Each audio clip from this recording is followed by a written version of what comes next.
আজকে আমাদের আলোচনার বিষয় হচ্ছে প্রিম্যাচিউর ইজাকুলেশন, যেটাকে আমরা বাংলায় বলে থাকি দ্রুত বীর্যপাত। অনেকে কিন্তু আমরা ডাক্তারের কাছে যেতে সংকোচ বোধ করি যে আমার এই সমস্যাটা আমি ডাক্তারের কাছে গিয়ে কিভাবে বলবো। কিন্তু আমার দৈনন্দিন জীবনে কিন্তু আমার স্ত্রীর সাথে আমার এই সমস্যাটা নিয়ে দাম্পত্য কলহ লেগে থাকছে। আমি নিজের মধ্যে একটা হতাশা তৈরি হচ্ছে। আমি নিজে একটা মানসিক অশান্তিতে ভুগতেছি যে আমি আমার শারীরিক মিলনের ক্ষেত্রে আমি আমার সঙ্গীর সাথে পর্যাপ্ত পরিমাণ ভাবে সময় দিতে পারছি না।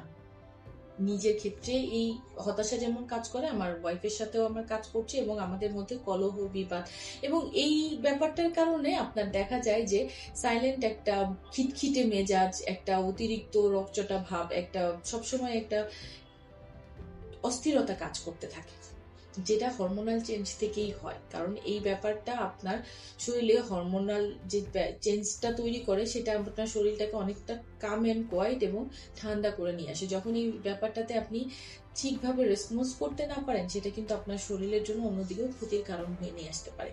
তো এই প্রিম্যাচিউর ইজাকুলেশন বা দ্রুত বীর্যপাত ব্যাপারটা আসলে কি, বা এই লক্ষণগুলো আসলে কি? এই লক্ষণগুলোর প্রথমে যেটা আসবে সেটা হচ্ছে যদি শারীরিক সম্পর্কের ক্ষেত্রে 1 মিনিটের বেশি আপনি সেই সম্পর্কটা করতে না পারেন। দ্বিতীয়ত হচ্ছে যদি আপনার 6 মাস বা তার বেশি সময় ধরে এই সমস্যাটা থাকে। যদি আপনি এই সমস্যার কারণে আপনার মন মেজাজ যদি ঠিক না থাকে, আপনার যদি দেখা যায় যে এই মানসিক চাপ বা অস্থিরতা আপনার জীবনটাকে হতাশায় বইয়ে দিচ্ছে, এবং মাঝে মাঝেই দেখা যায় যে আপনার যে কোনো সময় নাইটফল বা স্বপ্নদোষের সমস্যাও দেখা যায়। এগুলা আমরা দ্রুত বীর্যপাতের ক্ষেত্রে চিন্তা করে থাকি। এরপরে দেখা যায় যে কারণগুলো আমরা কিভাবে নিয়ে আসতে পারি। কিছু থাকে যে আপনার শারীরিক কিছু সমস্যার কারণে এটা হয়, যে যাদের ডায়াবেটিসের সমস্যা থাকে, হৃদরোগের সমস্যা থাকে, থাইরয়েড গ্রন্থির সমস্যা থাকে, মূত্রনালীতে যে প্রদাহ অর্থাৎ ইনফেকশন আমরা যেটাকে বলি সেটা যদি থাকে, বা যৌনাঙ্গে যদি কোনো রোগ থাকে, তাদের ক্ষেত্রে কিন্তু এরকম প্রিম্যাচিউর ইজাকুলেশনের সমস্যা থাকে। দ্বিতীয়ত হচ্ছে যে আপনার যদি অতিরিক্ত মানসিক চাপ থাকে, খিটখিটে মেজাজ থাকে, আপনি যদি অনেক রাগী হন, দেখা যায় যে আপনি মেজাজ কন্ট্রোল করতে পারছেন না, সবসময় আপনার একটা চাপ কাজ করছে, আপনি একটা প্রেশারে থাকছে, তাদের ক্ষেত্রে কিন্তু হরমোনাল সমস্যাটা বেশি হয়। দেখা যায় যে এই মানসিক চাপের কারণে আপনার কিন্তু এইরকম প্রিম্যাচিউর ইজাকুলেশনের সমস্যা হচ্ছে। আর এর পরবর্তীতে আসে হরমোনাল সমস্যা।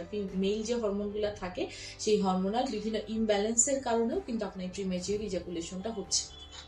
তো এই প্রিম্যাচিউর ইজাকুলেশনের প্রতিকার আপনি কিভাবে করবেন, বা কিভাবে আপনি এটাকে কন্ট্রোলে নিয়ে আসতে পারেন? যদি আপনার এই সমস্যাটা বললাম যে 6 মাস বা 1 বছর ধরে যদি অনেক বেশি পরিমাণে হয়, তাহলে যত দ্রুত সম্ভব আপনি চিকিৎসকের পরামর্শ নিন। অনেক সময় দেখা যায় যে চিকিৎসকের পরামর্শ অনুযায়ী ওষুধ সেবন করলে এটা কিন্তু কন্ট্রোলে চলে আসতে পারে। উনি আপনাকে কিছু হরমোনাল টেস্ট দিবেন, বা আপনার শরীরে অন্য কোনো রোগের কারণে এটা হচ্ছে কিনা সেটা ডায়াগনোসিস করবেন। তারপরে দেখা যায় যে সেই অনুযায়ী আপনার ট্রিটমেন্টটা নিলে আপনার এই সমস্যাটা কমে আসতে পারে। দ্বিতীয়ত হচ্ছে আপনি কিছু ব্যায়াম এবং ইয়োগা করুন। দেখা যায় যে আপনার মানসিক যে চাপটা থাকে, আপনার মেজাজটা খিটখিটে থাকে, এগুলো একটা মাইন্ডসেট করে নিয়ে আসুন। একটু যোগাসন করুন, একটু ব্যায়াম করুন, ইয়োগা করুন।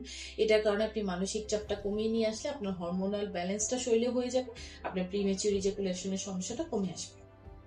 এরপরে কিছু খাবার দাবার আপনি খেতে পারেন যাতে আপনার প্রিম্যাচিউর ইজাকুলেশনের সমস্যাটা কমে আসে। যেমন আপনি ডিম, দুধ, মধু, বাদাম, এই খাবারগুলো আপনি গ্রহণের মাধ্যমে কিন্তু প্রিম্যাচিউর ইজাকুলেশনের সমস্যাটা কমিয়ে নিয়ে আসতে পারেন। এগুলো আপনার শরীরকে ফিট রাখতে সাহায্য করবে, আপনার হরমোনটাকে ব্যালেন্স করে দিবে, যাতে আপনার দেখা যাবে যে প্রিম্যাচিউর ইজাকুলেশনের সমস্যাটা কিছুটা অংশে কমে আসছে।